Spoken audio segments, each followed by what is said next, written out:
ჩვენ 2016-ის PowerPoint-ში ვისწავლით თუ როგორ გაუშვათ ჩვენი პრეზენტაცია ეკრანზე იმ თანმიმდევრობითა და იმ რაოდენობით, როგორც ეს ჩვენ გვჭირდება. ამისათვის უნდა ავირჩიოთ menu slideshow და ვნახოთ თუ რა გვთავაზობს Microsoft PowerPoint 2016 მენიუში Custom Slideshow. მე გიორგი ვარ დათუკიშვილი და ჩვენ ვუყურებთ Microsoft PowerPoint 2016-ის ვიდეო გაკვეთილებს, რომელსაც წარმოგვიდგენს კომპანია Address-ი.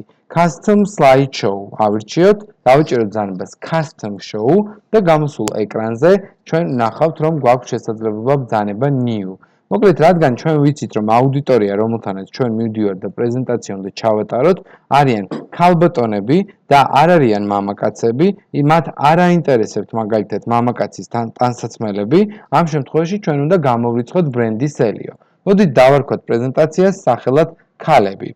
ანუ ქალბატონები.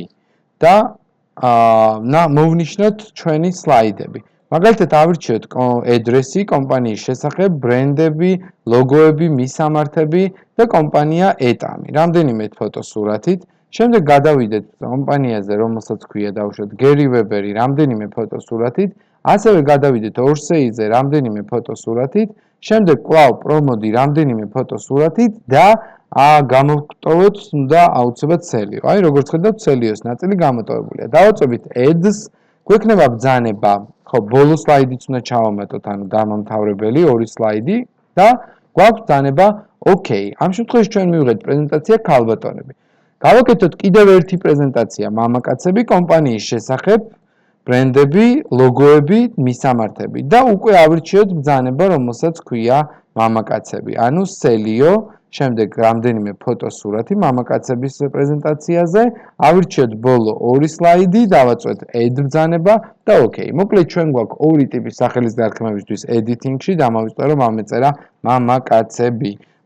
მოკლედ ჩვენ გვაქვს ორი ტიპის პრეზენტაცია, პირველი, მეორე, მივცეთ close და მზად ვართ იმისთვის, რომ გავუშვათ პრეზენტაცია. Ctrl+S save და შეგახსენებთ, თუ ჩვენ გვინდა რომ პრეზენტაცია გავუშვათ ფნიანად დიდ ეკრანზე ყველა ტიპის მომხმარებლისათვის, მაშინ ჩვენი პრეზენტაცია მზად არის, ჩვეულებრივ F5 ან slideshow და გაეშვება ის ყველასათვის. ხოლო თუ ვიცით, რომ ჩვენი აუდიტორია არის მხოლოდ ქალბატონები, მაშინ შევდივართ Custom Slideshow-ში, ვირჩევთ ქალბატონებს და ვხედავთ, რომ ჩვენი პრეზენტაცია გაეშვა. როგორც ხედავთ, მისამართი, ლოგოები და წავიდა ბრენდების ჩამონათვალი, რომელიც არიან მაღაზიები ქალბატონებისთვის და ბოლო 2 სლაიდით დამთავრდა ჩვენი პრეზენტაცია.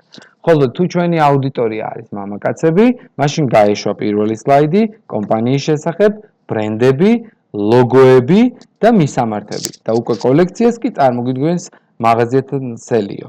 მამაკაცის კოლექცია ვათვალიერებთ და მე რატომ წერი ვარ ამ სლაიდზე არ მახსოვს და შემდეგ ამითი დასრულდება ჩვენი პრეზენტაცია. ანუ თქვენ უკვე ნახეთ ვიდეო, რომელშიც შეგიძლიათ აირჩიოთ თქვენი პრეზენტაციის სლაიდების თანმიმდევრობა კონკრეტული აუდიტორიისათვის ან კონკრეტული კრიტერიუმის გათვალისწინებით. მაინც ითვლება უფრო სწორედ რომ კონკრეტული აუდიტორიისათვის. თუმცა ჩვენ კიდევ ვნახავთ custom shows და გამოვიყენებთ მას action ბათნებთან და ლინკებთან უკვე შემდგომ ვიდეოში, რაც ძალიან საინტერესოა და გირჩევთ რომ უყუროთ. მადლობა ყურადღებისთვის.